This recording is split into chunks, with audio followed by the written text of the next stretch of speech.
He bought a slave simply to be a nanny for his motherless daughter.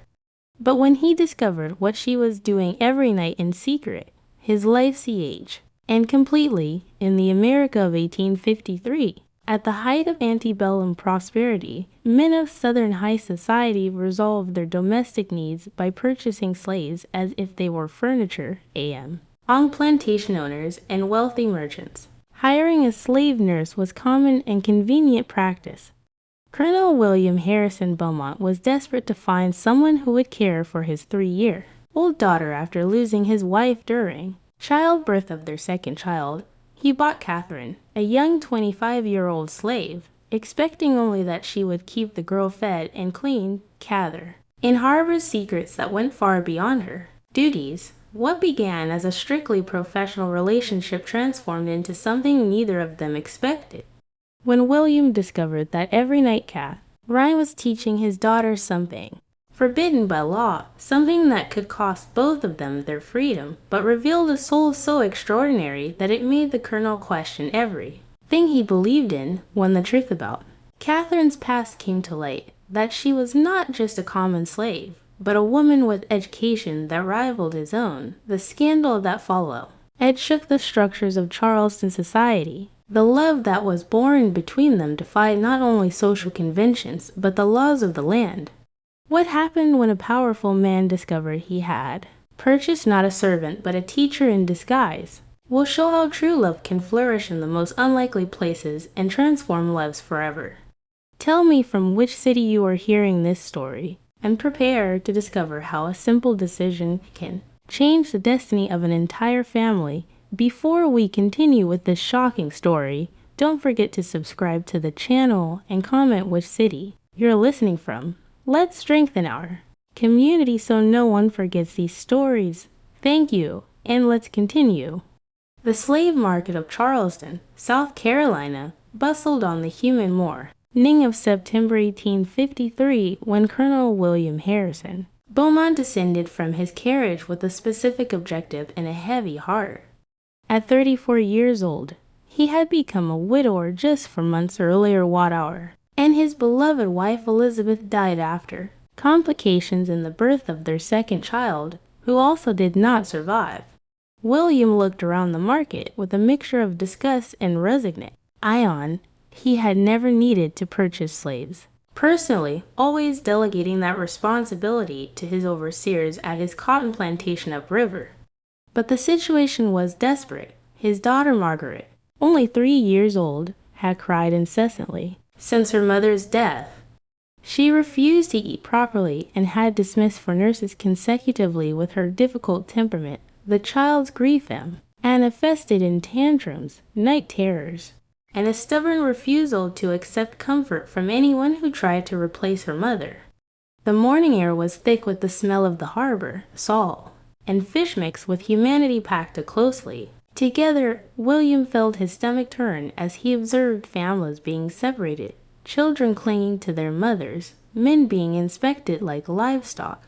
He had grown up surrounded by slavery, had inherited slaves with his father's plantation, but had never personally participated in this particular transaction. His late wife, Elizabeth, had always handled the domestic staff, and he had been content to remain ignorant of the ugly details. "I need a young woman, healthy, with experience caring for small children," he said to the trader, a rotund and sweaty man named Theodore Marsh, who was known throughout Charleston for his inventory of house servants and who has infinite patience. "My daughter is challenging. She has been through a terrible loss and needs someone with a gentle temperament and a firm hand." "I have exactly what your honor seeks," replied Theodore, his piggy eyes lighting up at the prospect of a significant sale. He led William through the market to a more reserved area where the more expensive merchandise was kept, away from the common field hands and dock workers. A prime piece, young, strong, very clean, came from a plantation in Virginia where she cared for the master's children.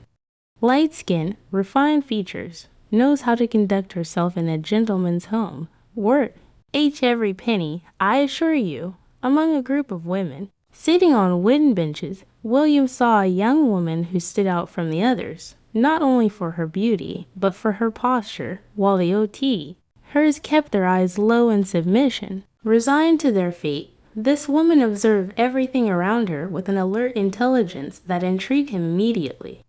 There was something in her, barren, that suggested she had not been born to this station, though he could not quite identify what gave him that impression. Catherine was 25 years old, with light brown skin the color of caramel, black wavy hair tied in a simple braid that fell over one shoulder, and hazel eyes that seemed to guard deep secrets. She wore a faded blue cotton dress that had been mended in several places, but was remarkably clean given the circumstances. Her hands, William noticed, were delicate and well cared for, not the callous hands of someone who worked in the fields or even at heavy stick labor. Her nails were trimmed and neat. When she shifted position, her movements were graceful in a way that suggested education in deportment. "This here is Catherine," said Theodore, with the practiced patter of a man who had sold hundreds of human beings, 25 years old, healthy as a horse, no vices, excellent with children, very obedient. She was trained up in a good Virginia household, knows all the proper ways, can cook if needed, but her specialty is caring for little ones. The family that owned her fell on hard times, had to sell off their house to F. Their loss is your gain, Colonel. William approached, and Catherine raised her eyes to meet his. For an instant he felt as if she could read his soul, as if those hazel eyes could see past his fine clothes and respected name to the grief and desperation he carried within him. There was a depth in that gaze that unsettled him, an intelligence that seemed inappropriate for someone in her position. Slaves were supposed to be simple, uneducated, incapable of the kind of penetrating observation he saw in her face. "You have experience caring for small children?" he asked her, directly, breaking protocol by addressing her rather than speaking only to the trader. "Yes, sir," Catherine responded with a soft but firm voice that carried a cultured accent he could not quite place. It was neither the thick dialect of the field slaves, nor the affected speech of house servants trying to imitate their masters.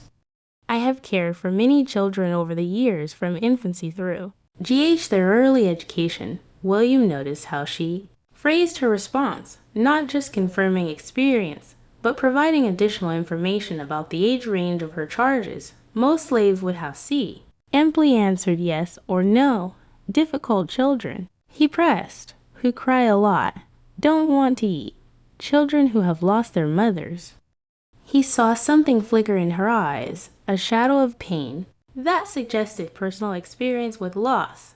"Yes, sir," she said softly. "Children who are grieving require special care.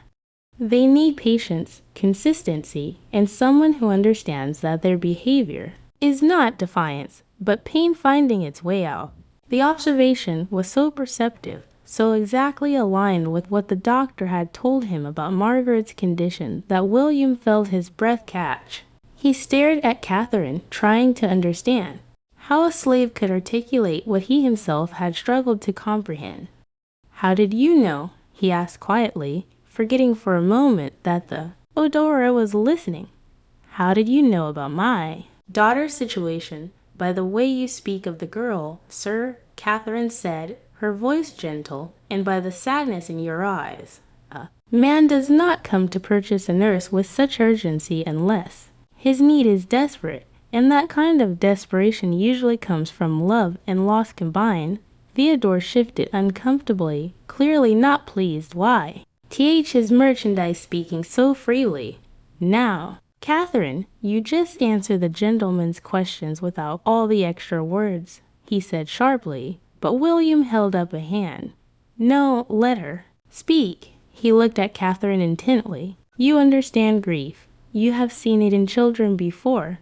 "I have seen it in many forms, sir, in children who have lost parents, in aunts who have lost children. Grief is grief, whether it wears fine clothes or rags."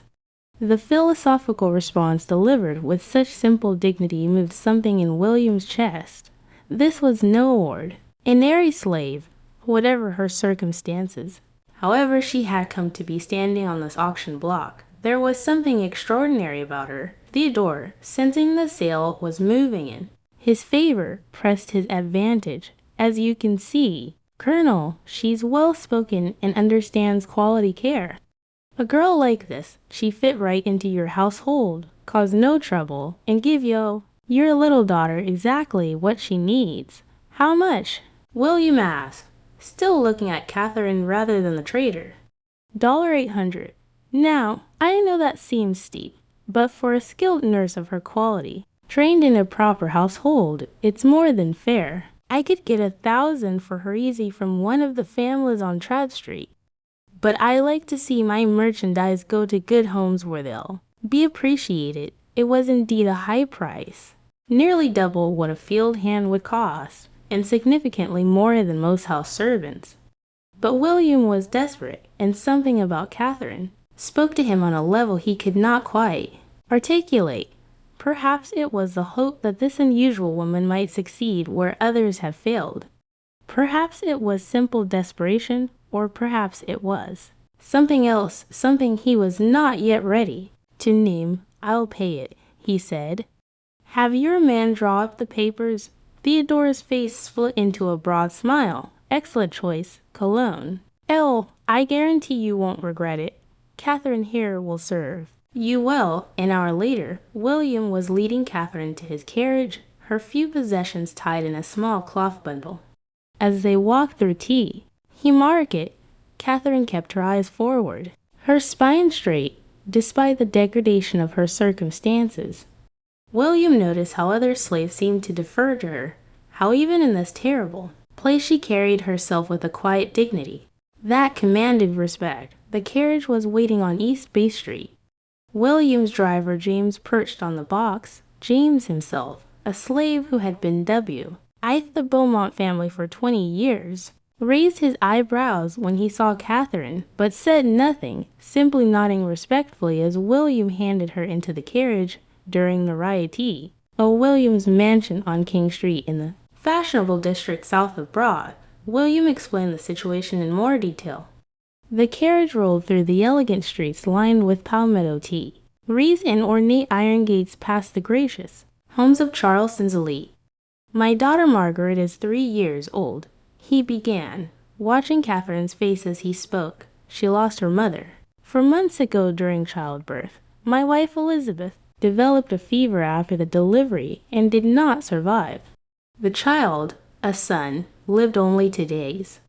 His voice caught slightly. Since then, Margaret H. has been inconsolable. She cries for hours, refuses to eat more than a few bites at each meal, wakes screaming from nightmares. We have had 4 nurses attempt to care for her, the first, till she simply wore down with her constant tears and demands. The third lost her temper and struck Margaret when the child would not stop crying.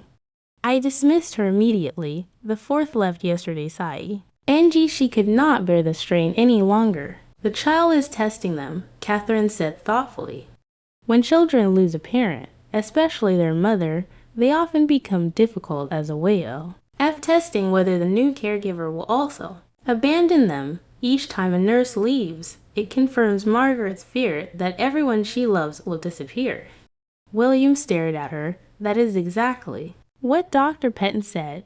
How do you know this? I have cared for children in mourning before, sir. The patterns are similar regardless of the circumstances. You said earlier that the father must be considered as well. What did you mean? Catherine hesitated as if weighing how much honesty she could afford. Children are sensitive to the emotions of adults around them. If Margaret sees that her father is also grieving, if she senses his sadness and perhaps his difficulty in caring for her while managing his own pain, she may be reacting to that as much as to her mother's absence. Sometimes children act out because they do not know how else to express that they see their parents suffering. The insight cut straight to William's heart. He had been trying so hard to maintain his composure, to be strong for Margaret, But the effort of suppressing his own grief while trying to comfort his daughter had been exhausting. At night, alone in the bedroom he had shared with Elizabeth, he wept. But in front of Margaret and the household staff, he maintained the stoic facade expected of a Southern gentleman. "You seem to understand a great deal about the human heart," he said quietly. "Where did you learn such things?"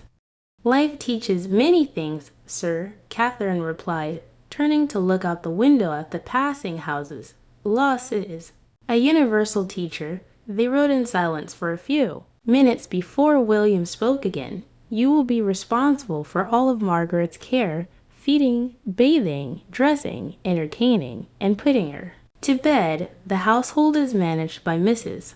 Beatrice Thornton, who has been our housekeeper for 15 years. She runs a tight ship and expects all staff to maintain high standards. You will take your meals in the servants' dining room and report any concerns about Margaret directly to Mrs. Thornton, nor to me. Will I be permitted to take Margaret outside to the garden or for walks?" The question surprised him. Most slaves would not presume to ask about their duties, but would simply wait to be told. "Yes, of course, fresh air and exercise are important for children. Our garden is secure and private, and if Margaret needs something, clothing or books or toys, how shall I communicate that books?" William repeated, "You think she needs books? She's only 3 years old. Children are never too young for stories, sir, and if she is learning to speak well, picture books can help develop her vocabulary."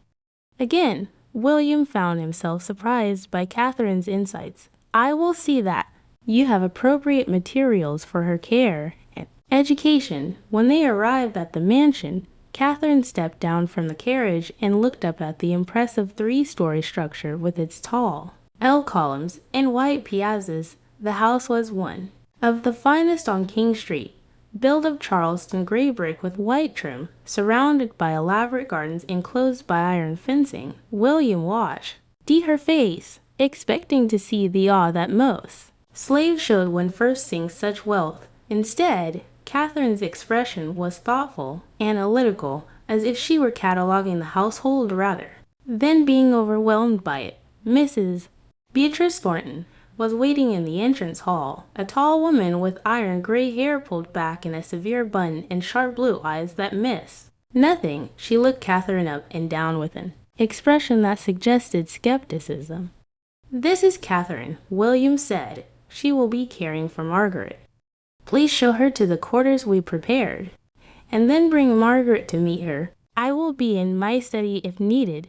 "Yes, sir," Mrs. Thornton said crisply. She turned to Catherine. "Follow me," as William climbed the stairs to his second-floor study. He heard Mrs. Thornton's voice echoing in the stairwell as she led Catherine upward. "I run a proper household here. Cleanliness, punctuality, and obedience are expected at all times. The colonel is a good master, but he will not tolerate laziness or insubordination. Do you understand?" "Yes, ma'am." Catherine's voice responded, clear and respectful, but not S.E. Reval. William found himself hoping that Catherine would not be cowed by Mrs. Thornton's severity. The housekeeper was efficient and loyal, but she ruled the domestic staff with an iron hand and little patience for what she considered weakness or sentiment. The room designated for Catherine was on the second floor in the rear of the house next to Margaret's nursery. It was small but comfortable by the standards of servants' quarters, with a narrow bed covered in a simple quilt, a chest of drawers for her clothing, a washstand with a pitcher and basin, and a single chair. Near the window itself looked out over the back garden, offering a view of the carefully tended roses and the old oak tree that dominated the space. "This is your room, Mrs. Thornton S. Aide. Keep it neat. There will be an inspection every Saturday morning.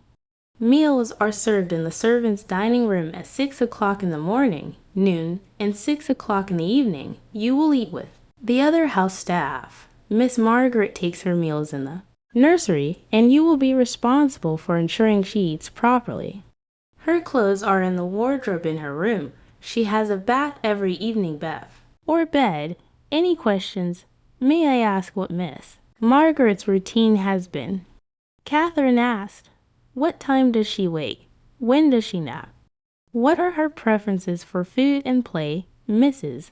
Thornton's expression softened slightly. She wakes early, usually by 6 o'clock. She used to nap after lunch, but lately she fights sleep and often cries herself into exhaustion by mid-afternoon. She picks that age. A food, especially vegetables, she used to enjoy, playing with her dolls and looking at picture books with her mother, but since Mrs. Beaumont passed, she has shown little interest in toys. The housekeeper's voice held a note of sadness. She was such a happy child before. Now she just seems lost. I will do my best to help her find her way back, Catherine said gently. See that? You do. The Colonel loves that child more than anything in this world. If you can ease her suffering, you will have his eternal gratitude. After Mrs. Thornton left to fetch Margaret, Catherine stood alone. In her small room, she walked to the window and looked out at the garden, taking several deep breaths. 3 years since her kidnapping. 3 years of hiding who she really was. 3 years of enduring degradation and fear, and now she was here in this beautiful house charged with caring for a motherless child. Perhaps she thought this was where her luck might finally turn. She heard small footsteps in the hall accompanied by Mrs. Thornton's heavier tread.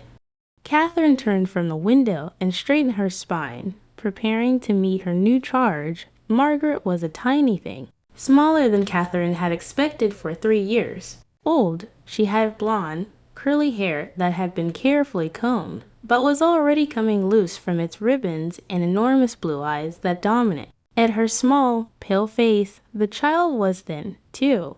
Thin, and there were dark circles under her eyes that spoke of many sleepless nights. She wore a beautiful white dress with blue embroidery, but tea hung loosely on her small frame. She clutched a worn rag doll in one hand and had the other hand firmly attached to Mrs. Thornton's skirt. Miss Margaret, this is Catherine, Mrs. Thornton's aide, her voice gentler than it had been when speaking to Catherine alone. She has come to take care of you. Margaret stared at Catherine with solemn, suspicious eyes. Her lower lip trembled slightly, as if she were already preparing to cry. Catherine knelt down slowly, bringing herself to the child's eye level. She made no move to approach or touch Margaret, simply smiled softly. Hello, Margaret, she said in a gentle voice. My name is Catherine. I came to be your friend. Margaret did not respond, only pressed herself more firmly against Mrs. Thornton's leg. Her eyes never leaving Catherine's face. You have very beautiful eyes, Catherine continued, keeping her voice soft and non-threatening. They are the color of the sky on a clear summer day. I bet you're Alma used to tell you that. I bet she told you that. You have the prettiest eyes she ever saw. At the mention of her mother, Margaret's face crumpled and tears began to stream down her cheeks. Mrs. Thornton looked alarmed and was about to speak when Catherine did something unexpected.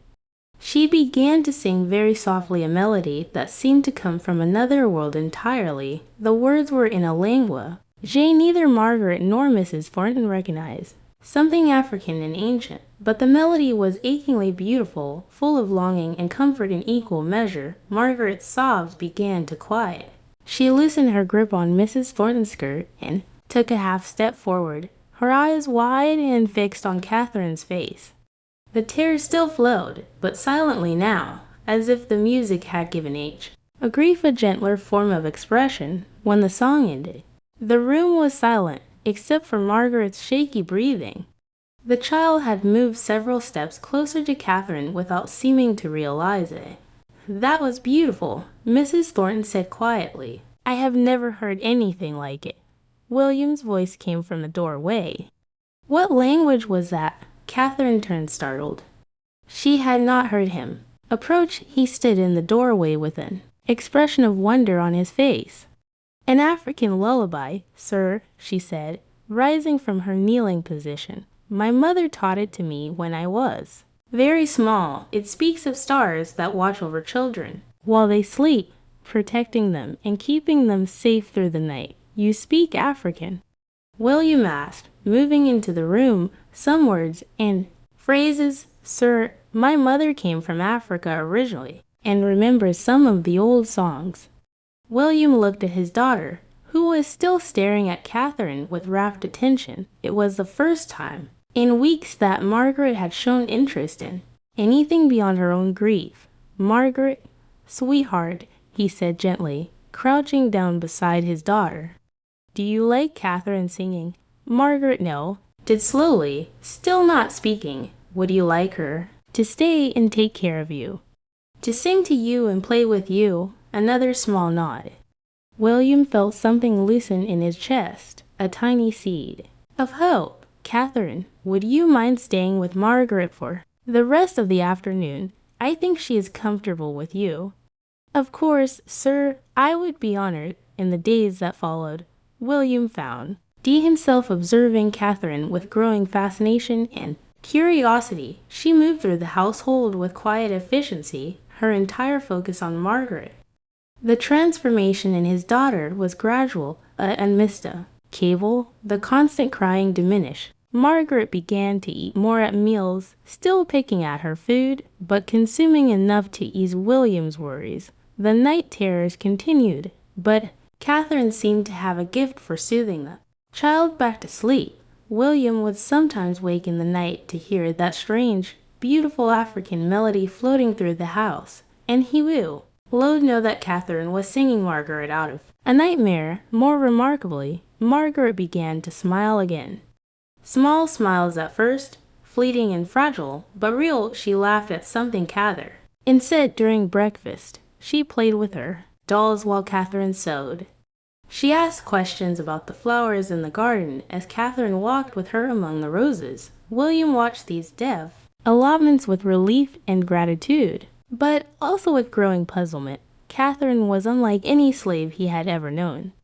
Her speech was too refined, her knowledge too broad, her mind too confident. She never overstepped the boundaries of her position, always addressing him and Mrs. Thornton with proper respect. But there was something in her bearing that suggested she was playing a role rather than living her natural state. He noticed little things, the way she held a book when she looked at picture books with Margaret, as if she were reading rather than imply looking at illustrations, the grace of her movements, more like a lady than a servant. The vocabulary she used words like consistency and temperament and anxiety that seemed beyond what a slave would know. Her posture always upright, her hands always clean and well kept despite her work.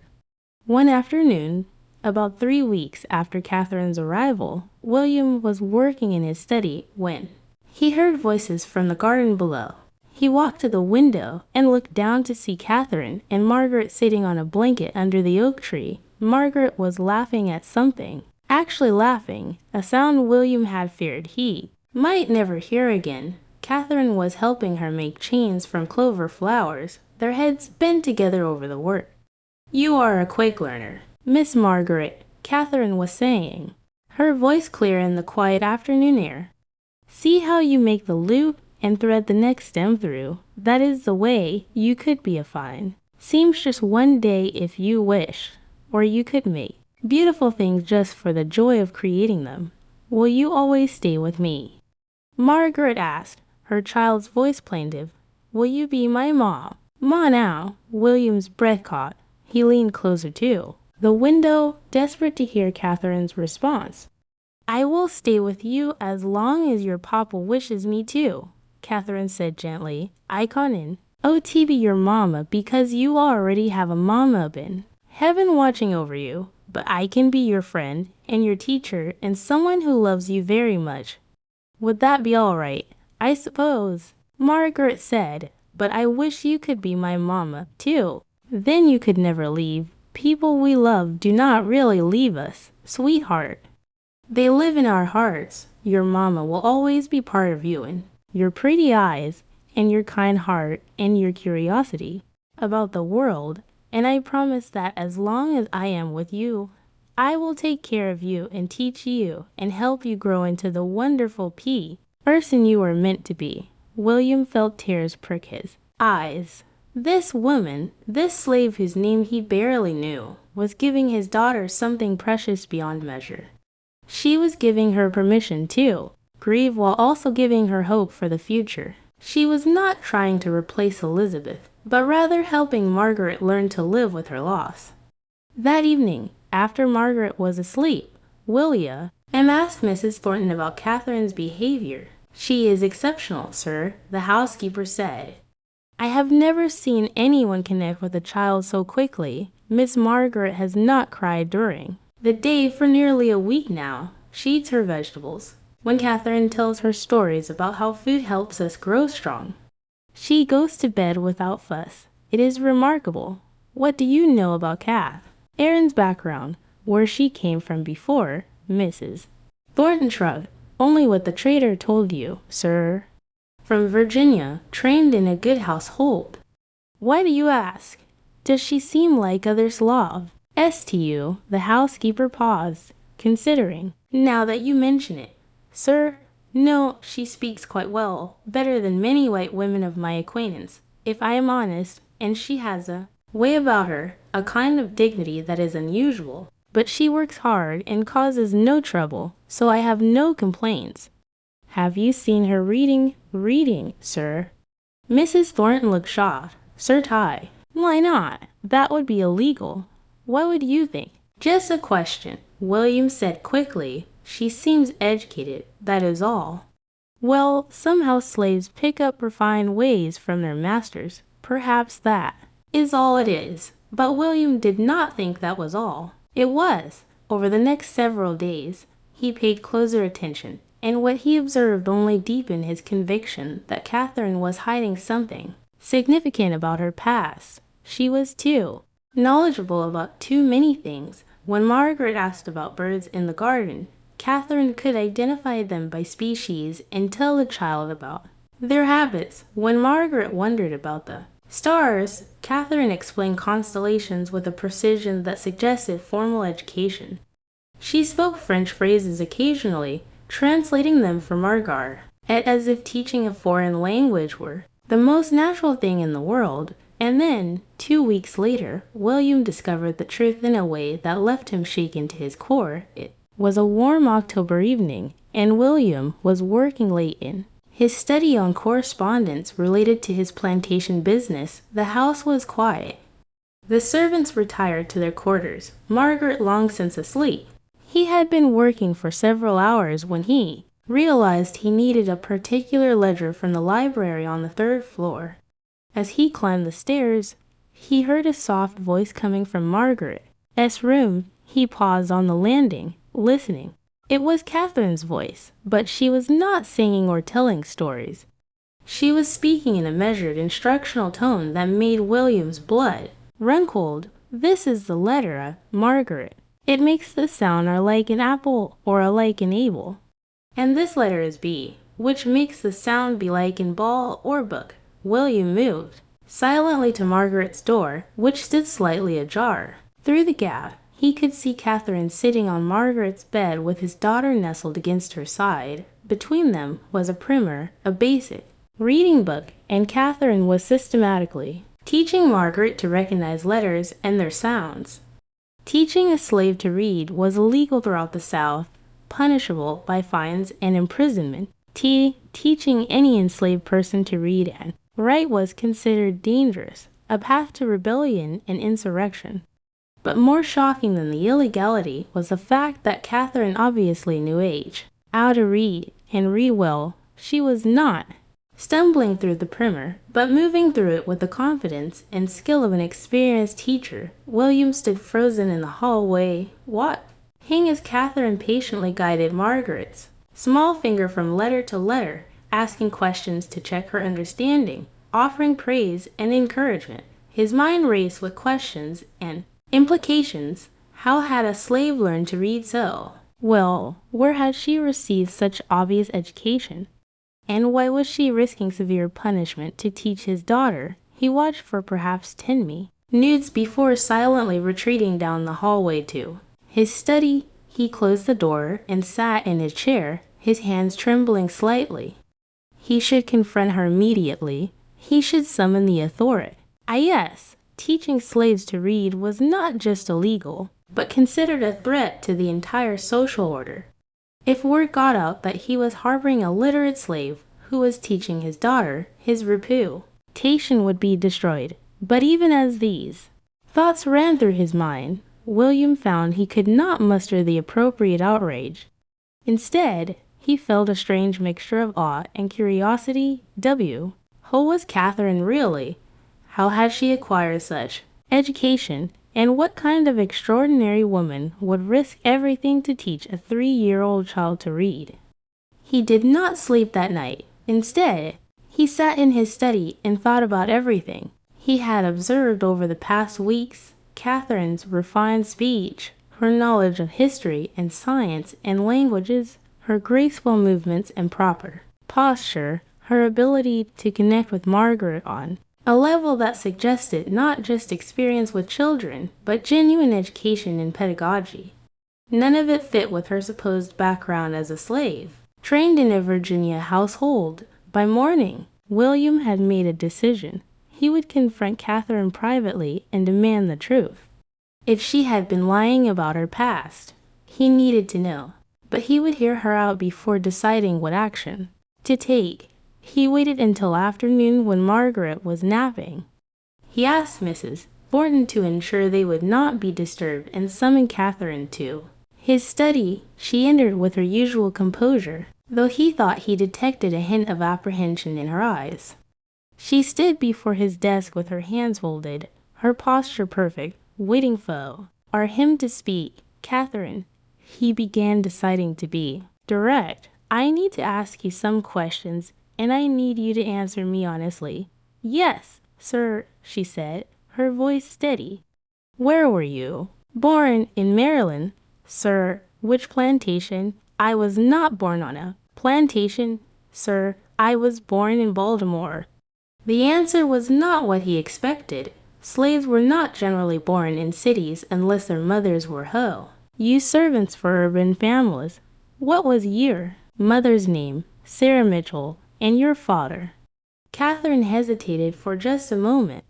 James Mitchell. They were both slaves. No, sir. William leaned forward, his pulse quickening.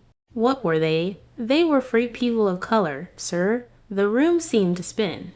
You are telling me you were born free? Yes. Here. Then how? He could not finish the sentence, but Catherine understood. I was kidnapped, sir. 3 years ago. My parents had both died, and I was living alone in Baltimore. Men came in the night, men who claimed my father owed them money. They destroyed my freedom papers and sold me to a trader who falsified documents saying I had been born a slave.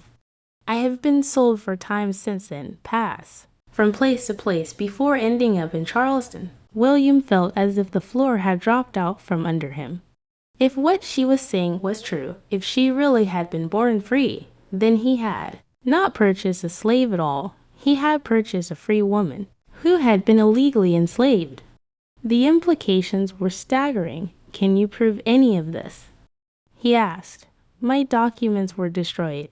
My house was burned. Anyone who knew my family is in Baltimore. And who would believe them against the word of white men with legal papers? False though they may be.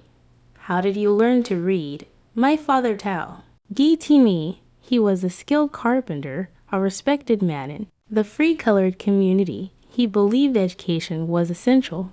I can read and write in English and French. I studied mathematics, history, geography. My father wanted me to be able to support myself, to never be dependent on anyone. I saw you teaching Margaret last night, William said quietly. I saw you with the primer, Catherine's face went pale. Sir, do you know what could happen to you if I reported this to both of us? Yes, sir, I know. I am sorry. I should not have presumed.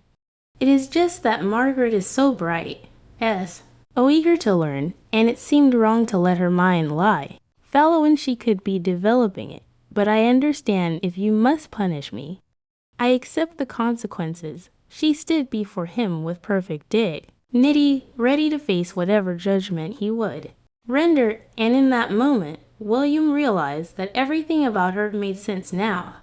She was not a slave trying to act like a free person. She was a free person who had been forced into slavery, and even under that burden, her true nature shone through. Catherine, he said slowly, if what you are telling me is true, if you were really born free, then you are being held illegally. I would have purchased you under false pretenses. That is correct, sir. Why did you not say something before when I first bought you? Would you have believed me, a colored woman in a slave market, claiming to be free? Mr. Marsh had legal documents, false though they were. I have nothing, my word, she was right. Of course, in the all legal structure of the South, a slave's testimony was worthless against a white man's documents. I need time to think about this, William said. This is more complex than I can process him. Immediately, I understand. Sir, may I ask what you intend to do? I do not know yet, but Catherine. He looked at her intently. I want the truth, all of it. I want to know exactly what happened to you, who you were before, how you ended up here. Can you tell me that? Yes, sir, if you truly want to know, I will tell you everything. Come back tonight after Margaret is asleep. We will talk then privately. Catherine nodded and left the study, and William sat alone with his thoughts churning. If Catherine's story was true, then he had an enormous decision to make. He could ignore what he had learned, continue to keep her as a slave, and no one would be the wiser. He could report her literacy and have her sold away, removing the problem from his household, or he could invest, igate her claims, and if they proved true, help her recover her freedom. The last option would cost him $800 and would deprive Margaret of the best caregiver she had ever had. It would also be the right thing to do. That night, after the household had settled and Margaret was sleeping soundly, Catherine came to his study. William had prepared a fire against the evening chill and had the chairs arranged so they could speak, face to face rather than across the formal barrier of his desk. Sit, he said, gesturing to one of the chairs, and tell me your story. All of it. Catherine sat, took a deep breath, and began. My father, James Mitchell, was born a slave on a tobacco plantation in southern Maryland when he was 25 years old. His master died, and in his will, manumitted several of his slaves, including my father. My father was a talented carpenter, and he used his skills to build a good life. He moved to Baltimore and established himself as a craftsman. He made furniture, did construction work, built a reputation for quality and reliability. She paused, her eyes distant with memory. My mother, Sarah, was born free. Her parents had purchased her freedom years before she was born. She worked as a seamstress and was known for her beautiful work. My parents met at church, married, and I was born in 1828. They named me C. Catherine after my grandmother. You were educated from childhood? William asked. Yes, my father insisted on it. He said that slavery had stolen his childhood and his youth, and he was determined that I would have every advantage. He hired a tutor for me. When I was 5, by the time I was 10, I could read English and French, do mathematics through algebra, and knew history and geography as well as any white child in a good school. What happened to your parents? Pain flashed across Catherine's face. My mother died of consumption when I was 20. My father never really recovered from losing her. He continued to work, but his heart was broken. 2 years later, in 1850, he was killed in an accident at a construction site. A wall collapsed and crushed him. I am sorry, William said and meant it. He left me the house we lived in, his tools, some savings. It was not a fortune, but it was enough for me to live modestly. I supported myself doing needle, e-work and teaching, reading and writing to children in the free-colored community. I had a small, good life. I was not wealthy, but I was free and independent. That was everything. What happened 3 years ago? Two men came to my door one night in August. They said my father had owed them money, gambling debts they claimed. I told them that was impossible, that my father did not gamble. They insist. They said I would have to work off his debts. When I refused and showed them his papers, proving there were no outstanding debts, they became violent. They beat me, tied me up, and burned my house to the ground. Everything I owned, all my father's papers, my freedom certificate, my mother's Bible, everything was destroyed. Her voice remained steady, but William could see the pain in her eyes. They kept me locked in a cellar for weeks while they arranged false papers saying I had been born a slave named Catherine with no surname. Born in 1828 in Virginia, they sold me to a trader who took me south. I tried to tell people the truth at first, but no one would listen. A colored woman's word meant nothing against white men with legal documents. I was beaten for lying, beaten for trying to escape, beaten for being difficult. Eventually, I learned to stay silent and wait for an opportunity. But you never stop being who you were, William observed. No, they cowl. They take my freedom, but they could not take my mind or my education or my sense of self. I hid it as best I could, spoke simply, kept my eyes down, acted the part they expected, but inside, I was still Catherine Mitchell, daughter of James and Sarah, a free woman of Baltimore. I just could not prove it to anyone. William sat back in his chair trying to imagine what she had endured. 3 years, or as a forced servitude of hiding her true self, of living in fear of discovery and punishment, and yet she had maintained her dignity and her core identity. Why did you teach Margaret to read? He asked. You must have known it was dangerous, because she is so bright, and because education is the one thing no one can take from her. If I have learned anything from my life, it is that circumstances can change in an instant. Wealth can vanish. Freedom can be stolen. Security is an illusion, but knowledge once gained remains. I wanted to give Margaret something that would be hers no matter what the future brings. And she hesitated. And what?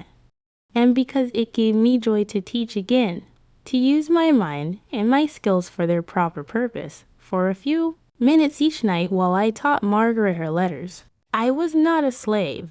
I was a teacher, the person my parents raised me to be. It was a small rebellion, perhaps, but it was important to me.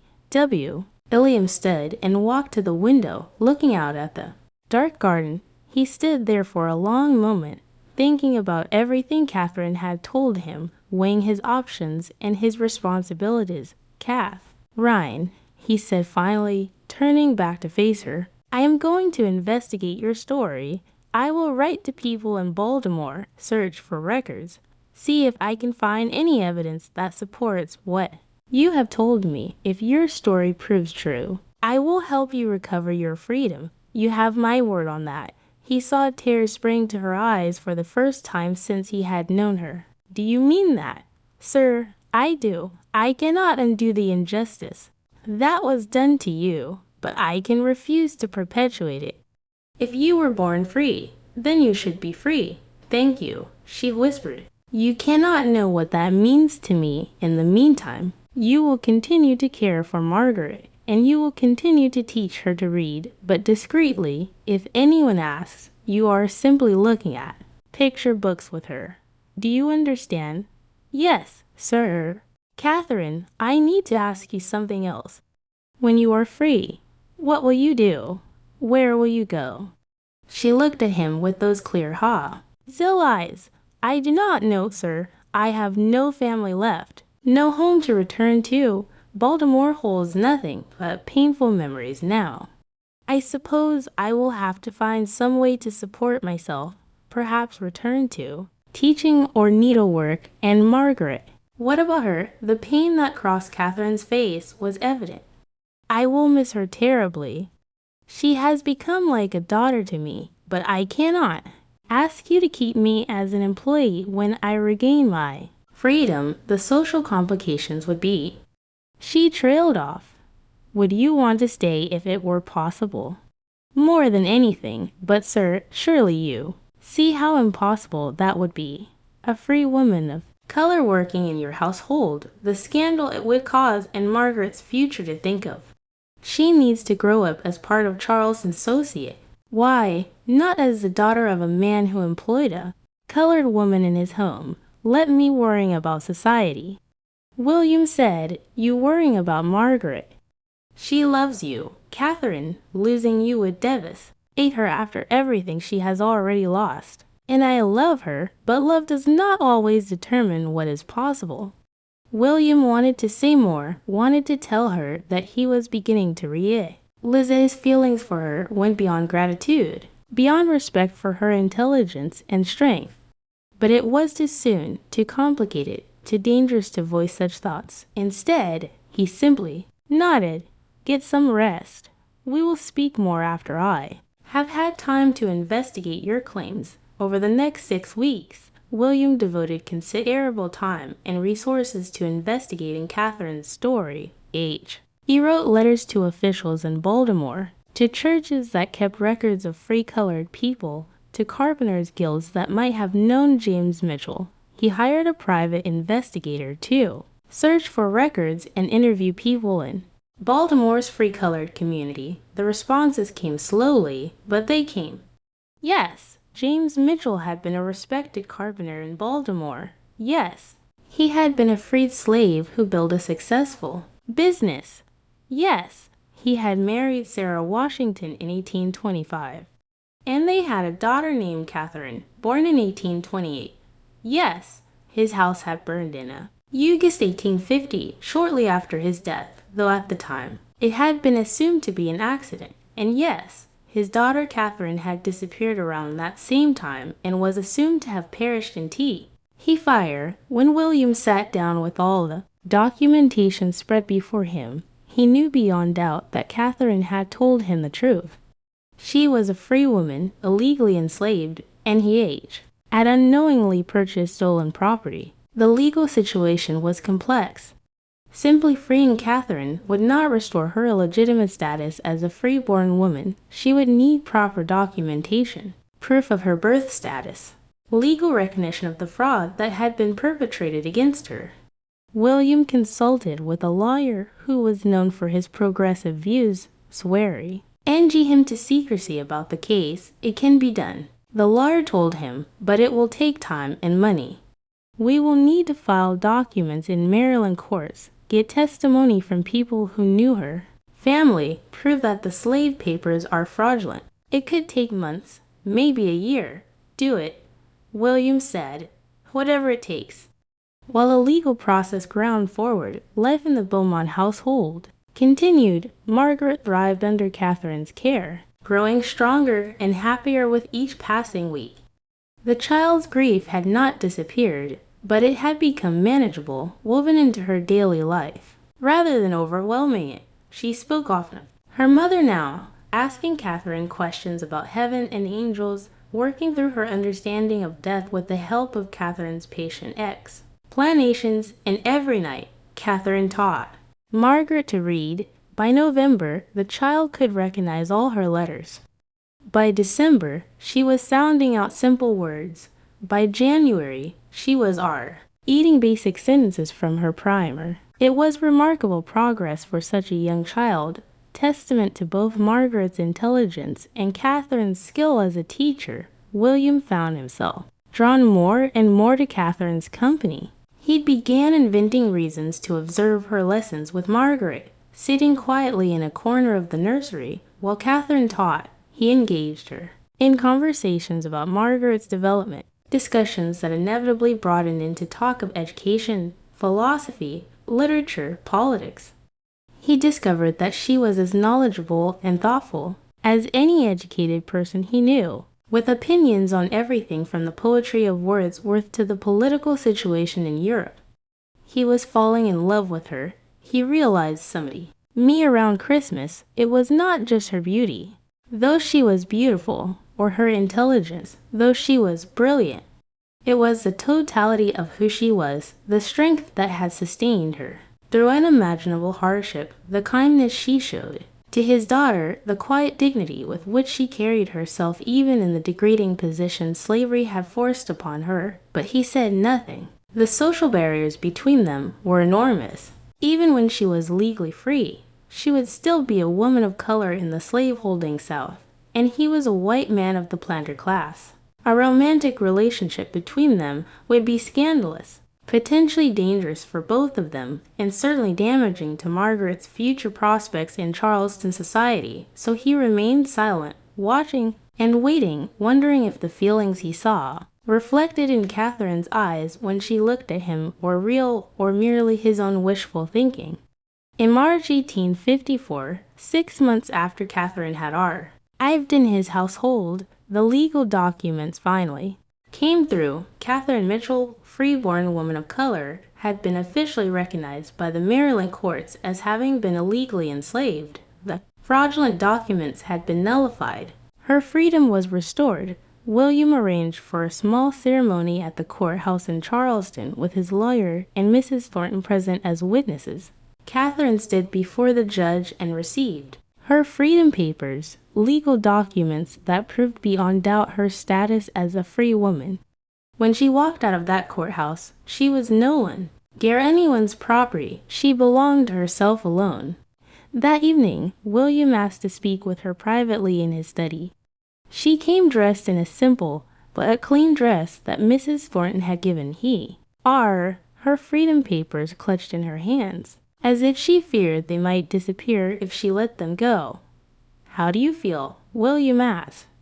"Terrified," she admitted. "For 3 years, I dream of this moment, and now that it is here, I realize I have no idea what to do next."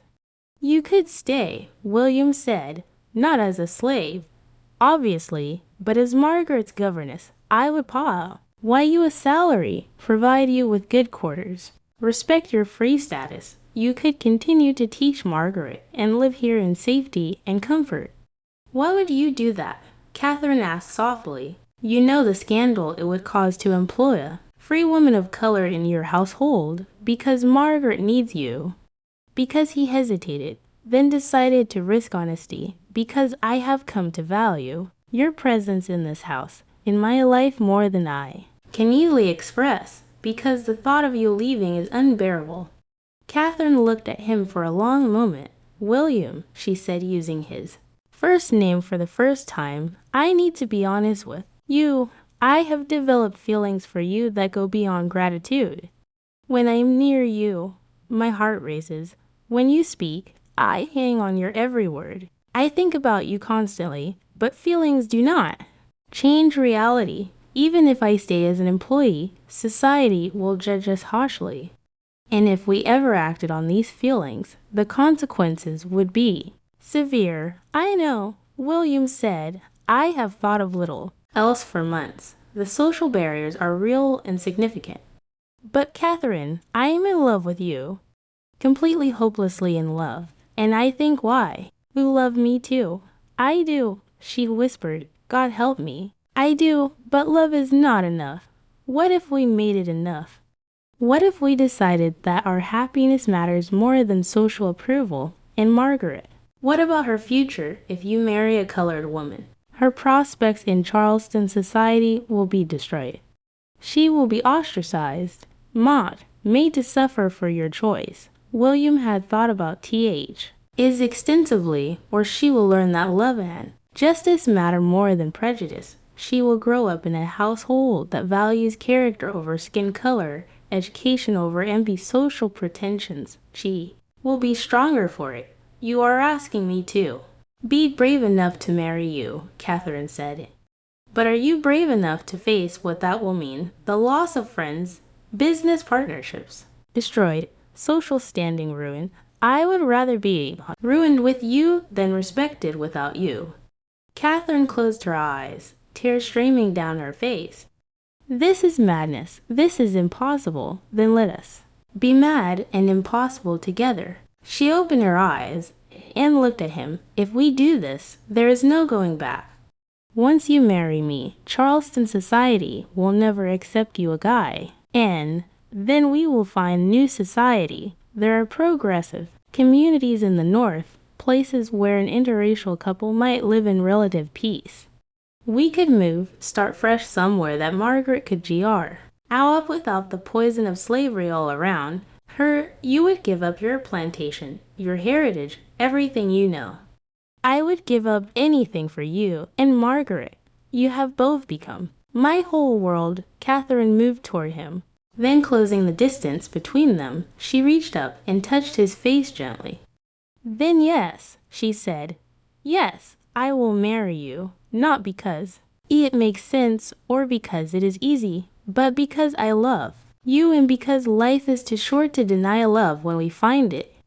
William pulled her into his arms and kissed her, and in that moment, the impossible became real. They married quietly 3 months later. In June 1854, in a small ceremony performed by an abolitionist minister in a private home. Margaret, now 4 years old, was thrilled to have Catherine. He officially became her new mother, Mrs. Thornton stood as witness, having come to love Catherine like a daughter and respecting William's courage in following his heart. The reaction from Charleston society was swift and brutal. Friends cut off contact. Business partners withdrew from deals. Social invitations stopped coming. William's name was removed from club membership lists. There were editorials in newspapers condemning him, sermons preached against the degradation of allowing interracial marriage, threats delivered anonymously to their door, but there were also unexpected allies. Some of the more progressive families, those with abolitionist sympathies, reached out in support. A few business contacts proved more loyal than William had dared hope, and slowly, carefully, they began to build a new life that did not depend on Charleston's approval. True to his word, William eventually sold his plantation and moved his family north to Philadelphia, where laws against interracial marriage were not enforced, and where a free-colored woman married to a white man could live without constant fear. It was there that Margaret grew into a confident, educated young woman, fluent in 3 languages, passionate about social justice, unafraid to challenge injustice wherever she encountered it. Years later, when Margaret was grown and married, and herself to a progressive young lawyer who shared her values, she would tell people about her unusual family. My father, she would say, bought a slave to care for me after my mother died, but he discovered he had bought not a servant, but a teacher, not property, but a person of extraordinary gifts. And he had the courage to admit his error, correct the injustice, and follow his heart even when society condemned him for it. My mother lost her freedom to cruelty and greed, but she never lost herself. And together, my parents built a family based on love and respect are better than law and custom. They taught me that human dignity matters more than social approval, that love sees beyond color, and that courage means doing what is right, even when it costs you everything. Catherine and William's story became one that people told when they needed to believe that love could triumph over prejudice, that individuals could stand against unjust systems, and that families built on genuine affection and respect were stronger than those built on social convention.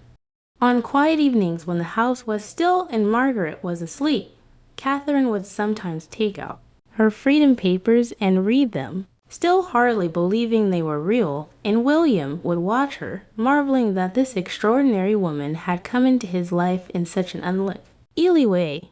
Do you ever regret it? He asked her. Once. The difficulties we have faced, the losses we have endured. Catherine looked at him with those clear hazel eyes that have first captivated him in a Charleston slave market years before. I regret the injustice that brought us together, she said. I regret the years I lost to slavery, but I do not regret loving you or this family we have built or the life we have made despite everything working against us. What we have is worth every struggle, and in the end, that was the truth that sustained them through every difficult. Why, every challenge, every moment. When the weight of society's disapproval threatened to crush them, they had found something rare and precious, a love built on mutual respect, red values, and the courage to stand together against a world that said they should be apart. Years later, when historians look back at the antebellum period, they would find many stories of slavery's cruelty and injustice, but they would also find occasional stories like Catherine and William's, stories that proved that even in the darkest times, individuals could choose humanity over hate, love over law, and justice over convenience. These stories mattered not because they were common, but because they showed what was possible when people had the courage to live according to their deepest values rather than their society's shallowest prejudices. And so Catherine Mitchell Beaumont, who had been born free, stolen into slavery, and freed again by love and justice, lived to see the end of slavery in America. She lived to see her daughter become a leader in the women's suffrage movement. She lived to teach hundreds of children, both black and white, in the school she established in Philadelphia, and she lived to grow old beside the man who had been brave enough to see her humanity when the law said she was property and to choose love. Hence society demanded he choose status instead. Their story reminds us that freedom is not just a legal status, but a state of being. That love can flourish in the most unlikely circumstances. Indeed, that the courage to do what is right, even at great personal cost, is the foundation of all true progress. In a world that tried to reduce Catherine to property and William to his social position, they chose instead to be fully human, fully themselves, and fully committed to building a life based on their deepest values. And that choice made in a moment of courage in 1854 Charleston echoed forward, 3 generations, touching everyone who heard their story and dared to believe that they too could choose love over fear, justice over convenience, and hope over despair. Tell me from which tie you are hearing this story, and which part touched your heart most. What moves you most about stories where people fight against injustice for love? Leave your like if this story of William and Kat Heron reached your soul, and subscribe for more stories that show how true love can transform lives and societies. Because we all deserve to believe that our humanity is worth more than any label society places on